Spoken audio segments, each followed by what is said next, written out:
என்னையும் பாத்தீங்கன்னா ராமு நம்ம எடுத்துட்டு வந்தாலே யூனிக்கா எக்ஸாட்டிக்கா தான் எடுத்துட்டு வருவோம். சோ இந்த பிரீட் பாத்துக்கோங்க, குடுல் மாதிரியே இருக்கும் உங்களுக்கு. எக்ஸாக்டா குடுலோட எக்ஸ்பென்சிவான பிரீட் இது. சோ இந்த பிரீட் சென்னையிலே ஒரு 2-3 பேர் கிட்ட தான் இருக்கு. பிரீட் நேம் நான் சொல்லிடுறேன், பிச்சான் ஃபிஷ்னு வாங்க. இது 2 ஃபீமேல் பப்பி இருக்கு நம்ம கிட்ட, ரொம்ப ரேர் கிடைக்கிறது. பிரைஸ் நீங்க ஆன்லைன்ல செக் பண்ணி பாருங்க, 70,000 கிட்ட வரும்.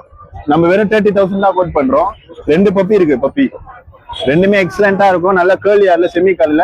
பிரைஸ் வெறும் 30 தான். 5 ப்ராடக்ட் நம்ம இதுக்கு எல்லாமே அகாமடேஷன் எல்லாமே கொடுத்துறோம். கான்டாக்ட் நம்பர் பாத்தீங்கன்னா 7356136335. ஆல் ஓவர் இந்தியா டெலிவரி இருக்கு. ஆல் ஓவர் டிரான்ஸ்போர்ட் டெலிவரி பண்ணலாம், சேஃப் அண்ட் செக்யூரா பண்ணலாம். அவங்க கையில ரீச் ஆகிற நம்ம கேரண்டி போகுது. All over